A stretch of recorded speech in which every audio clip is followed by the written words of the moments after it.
Veggie noodles సూప్ని ఈరోజు ఎలా తయారు చేసుకోవాలో చూద్దాం. ఫస్ట్ కావాల్సిన పదార్థాలన్నీ తీసుకున్న తర్వాత ఆయిల్ హీట్ అయ్యాక ఆనియన్స్ వేసి అవి ఫ్రై అవుతూ ఉన్నప్పుడు ఒకటిగా అన్ని వెజ్జెస్ని యాడ్ చేసుకోవాలి. అన్ని వెజ్జెస్ కూడా ఫ్రై అవుతూ ఉన్నప్పుడు బాగా మిక్స్ చేసుకోవాలన్నమాట.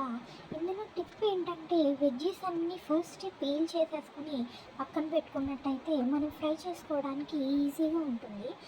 అండ్ తర్వాత మసాలాస్ యాడ్ చేసుకుంటున్నప్పుడు ఏంటంటే కావాలంటే మనకు home made garam masala add చేసుకోవచ్చు. నేను మాత్రం మ్యాగీ మసాలాని యాడ్ చేసుకున్నాను. అండ్ మసాలా, సాల్ట్, పసుపు వేసి బాగా ఫ్రై చేసుకున్న తర్వాత అందులో వాటర్ని యాడ్ చేయాలి. వాటర్ని యాడ్ చేసి ఒకసారి స్టిర్ చేసిన తర్వాత జాగ్రత్తగా లిడ్ పెట్టుకొని కాసేపు కుక్ అవ్వనివ్వాలి. ఈ కన్సిస్టెన్సీ వచ్చినప్పుడు మనం లిడ్ ఓపెన్ చేసుకుని చూసిన తర్వాత ఇందులో నూడిల్స్ని యాడ్ చేసుకోవాలి. మీరు కావాలనుకుంటే మ్యాగీని యాడ్ చేసుకోవచ్చు, లేదంటే నూడిల్స్ని యాడ్ చేసుకోవచ్చు. యాడ్ చేసుకుని జాగ్రత్తగా మిక్స్ చేసుకుని మళ్ళీ లిడ్ పెట్టి కుక్ అవ్వనివ్వాలి.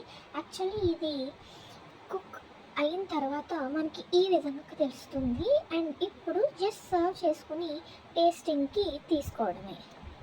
అంతే సింపుల్గా ఈ వెజ్ నూడిల్స్ రెడీ.